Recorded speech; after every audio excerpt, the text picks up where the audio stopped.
அப்பா என்ன பண்றீங்க? வேலையை கவனியப்பா. அங்க என்னடா வேடிக்கை? என்ன வண்டியா டப்பாவா? നമ്മളാണോ മുതലാളി?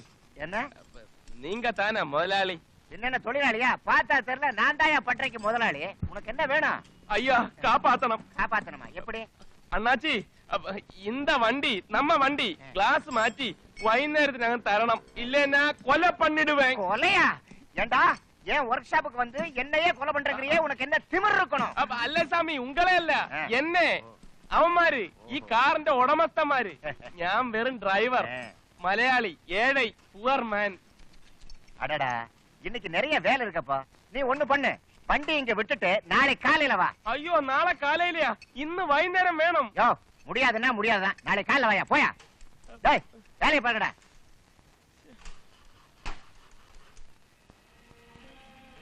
என்ன வேணும் சார்? என்ன இருக்கு? மசாலா தோசை, ஊத்தப்பம், இட்லி, வடை, பொங்கல், சப்பாத்தி, பரோட்டா. மசாலா தோசை என்ன விலை? 4 ரூபா 50 காசு. பிளைன் தோசை 3 ரூபா 50 காசு. வடை 1 ரூபா. ஒரு சாய மாத்திரம் கொடு. டேய் சுப்பிரமணி, ஐயர் வந்துட்டு இருக்காரு. சம்பு ஐயர். ஒரு ஸ்பெஷல் டீ, ஒரு ஸ்பெஷல் மசாலா தோசை, எல்லாம் மாமூல்.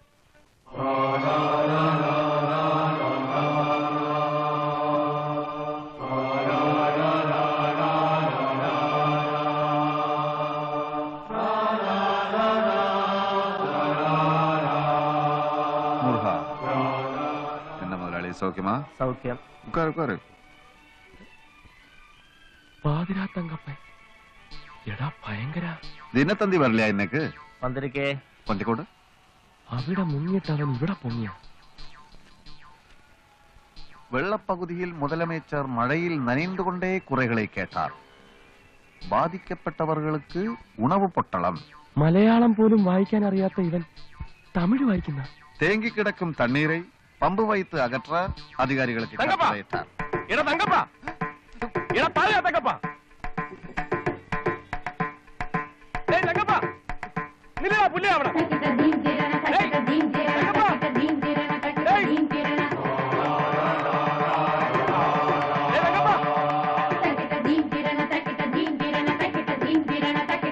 ஏனானே தங்கப்பா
എടാ ഞാൻ തോമാ തൊരപ്പൻ. തുറപ്പനാ? എന്ത് തുറപ്പൻ? എന്നെ നിനക്കറിയില്ലേ? നീ പേശുறது என்ன മൊഴി? ഒന്നുമേ പുരിയില്ലേ? ഉനക്ക് എന്നപ്പാ വേണോ? എടാ തെണ്ടി, പകല് മുഴുവൻ ഉറങ്ങുകയും പാതിരാക്കി ഡ്രാക്കുളയെ പോലെ എഴുന്നേറ്റ് മോഷ്ടിക്കുകയും ചെയ്യുന്ന നിനക്ക് പാതിരാ തങ്കപ്പൻ എന്ന ഓമനെ പേരിട്ട ഈ തൊരപ്പൻ തോമയെ നീ മറന്നുപോയടാ. പൈത്യം, എനിക്ക് നിറയെ വേല ഇരിക്ക്. അപ്പൊ നീ തങ്കപ്പൻ അല്ലയാ? ഇല്ല. മലയാളം തെരിയാതാ? தெரியாது தெரியாது தெரியாது. സോറി, ഞാൻ വേറെ മനുഷ്യനെന്ന് നനച്ചേ.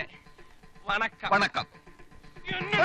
അയ്യോ അയ്യോ, എന്നെ കൊല്ലല്ലേ, എന്നെ കൊല്ലല്ലേ. അപ്പൊ നീ മലയാളം മറന്നിട്ടില്ലല്ലേ? മുഴുവനായിട്ട് പറഞ്ഞിട്ടില്ല. അയ്യോ അയ്യോ തോമാ. അപ്പൊ നീ പേരും പറഞ്ഞിട്ടില്ലല്ലേ?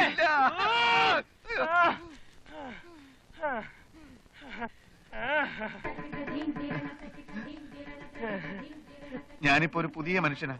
ജാതി മാറി, പേര് മാറി, പെണ്ണും കെട്ടി, ഭാര്യയുടെ പേര് ജ്ഞാനസുന്ദരി. എന്നെ വിട്ടേക്ക്.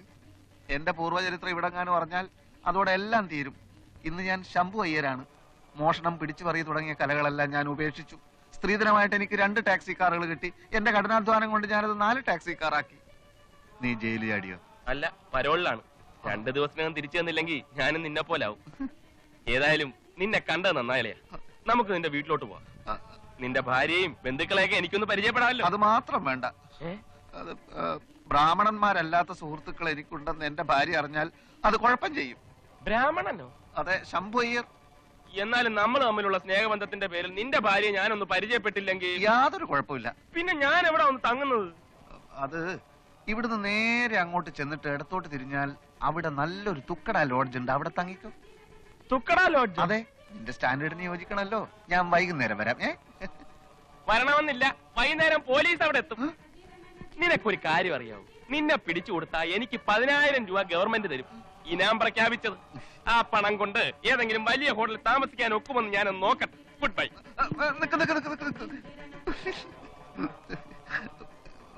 ഇതാണ് നിന്റെ കുഴപ്പം. ഒരു തമാശ പറഞ്ഞാൽ മനസ്സിലാക്കാനുള്ള കഴിവ് ഇപ്പോഴും നിനക്കില്ല. എന്റെ വീട്ടിലൊഴിച്ച് എവിടെയാ നിനക്ക് താമസിക്കേണ്ടതെന്ന് വെച്ചാൽ ഞാൻ ഏർപ്പാട് ചെയ്യാം. എനിക്കൊരു 5 സ്റ്റാർ ഹോട്ടലിൽ താമസിക്കണം. അത് വേണോ? വേണം. 2 ദിവസമെങ്കിൽ 2 ദിവസം. അന്തസ്സുള്ള കള്ളന്മാരെ പോലെ എനിക്കൊന്ന് സൂഹിക്കണം.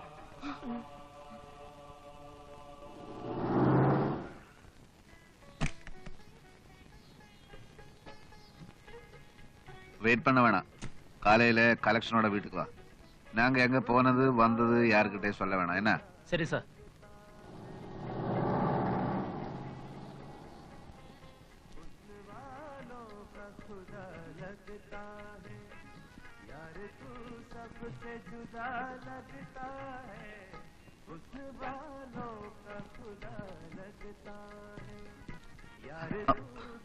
രാധിക, നീ സംസാരിക്കാൻ പോകണം. എന്നാ ഞാൻ നിന്നാ ശരിയാവില്ല.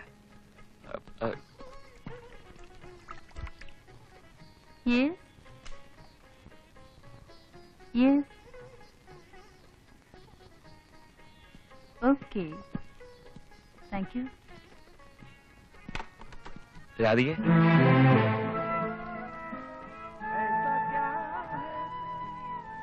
Yes. What do you want? രാധികയ്ക്ക് എന്നെ മനസ്സിലായില്ലേ? ഞാൻ തോമസ്. ഓ, മനസ്സിലായി. മിസ്റ്റർ തോമസിന് എന്താ വേണ്ടത്? രാധിക എന്താ ഇവിടെ? അത് കണ്ടിട്ട് മനസ്സിലായില്ലേ? 2 വർഷമായി ഞാനിവിടെ റിസപ്ഷനിൽ. നിങ്ങൾ ശിക്ഷ കഴിഞ്ഞ് പുറത്തു വന്നതോ ജയിൽ ചാടിയതോ അതോ പരോളോ? അമ്മയ്ക്ക് സുഖമുണ്ടായിരുന്നില്ല. പരോളാ. ഇപ്പൊ മദ്രാസിൽ എന്തിനു വന്നു? ഒരാളെ കാണാൻ. ഈ ഹോട്ടലിൽ? ഇവിടെ ഡാൻസ്, ക്ലാസിക്കൽ ഡാൻസ് ഇവിടെ ഉണ്ടെന്ന് പറഞ്ഞു. Good, very good. Dance hall അവിടെയാണ്. Have a nice day.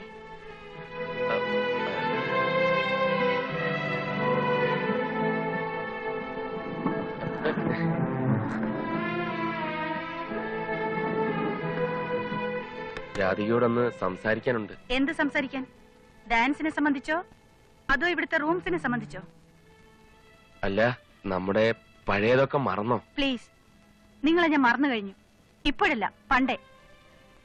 ഈ ഹോട്ടലിൽ വന്ന ഒരു ഗസ്റ്റ് എന്ന നിലയ്ക്കാണ് ഞാൻ സംസാരിച്ചത്. പഴയതൊന്നും ഇവിടെ പറയണ്ട. ഇപ്പോഴല്ല, ഒരിക്കലും. രാധികെ, എനിക്കൊരു കാര്യം സംസാരിക്കാനുണ്ട്. എന്റെ മുമ്പിൽ ഒരുമാതിരി അഭിനയിക്കരുത്. ഞാൻ ആരെയും കൊല്ലാനൊന്നും ശ്രമിച്ചിട്ടില്ല. ചില അബദ്ധങ്ങളിൽ ചെന്ന് പെടുകയാണ് ഉണ്ടായത്. ഞാനൊരു മാന്യനാണെന്ന് പറയാൻ ശ്രമിക്കുകയല്ല. തെറ്റുകൾ ചെയ്തു പോയിട്ടുണ്ട്. പക്ഷെ ജയിലിൽ നിന്ന് ഇറങ്ങിയാൽ ഇനി ഒരിക്കലും ഞാൻ പഴയ ആളാവില്ല. നന്നായി ഒരു ജോലി ചെയ്ത് ജീവിക്കണമെന്നാണ് എന്റെ ഇപ്പോഴത്തെ ആഗ്രഹം.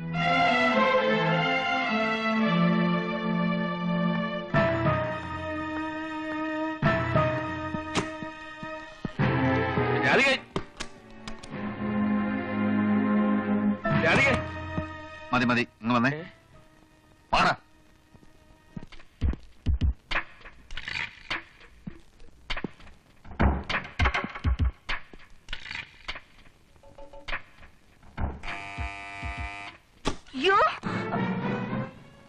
എന്താ സാർ?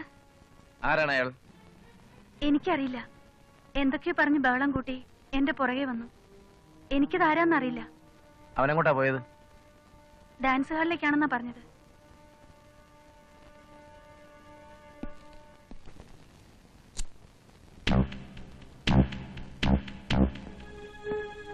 അച്ഛാ, അവൻ വന്നിട്ടുണ്ട്. അവനോ? ആര്? അന്ന് എറണാകുളത്ത് വെച്ച് ഞങ്ങളെ കൊല്ലാൻ ശ്രമിച്ചതിന് പിടിയിലായില്ലേ, ദാറ്റ് തോമസ്. അവൻ ഈ ഹോട്ടലിൽ എത്തിയിട്ടുണ്ട്.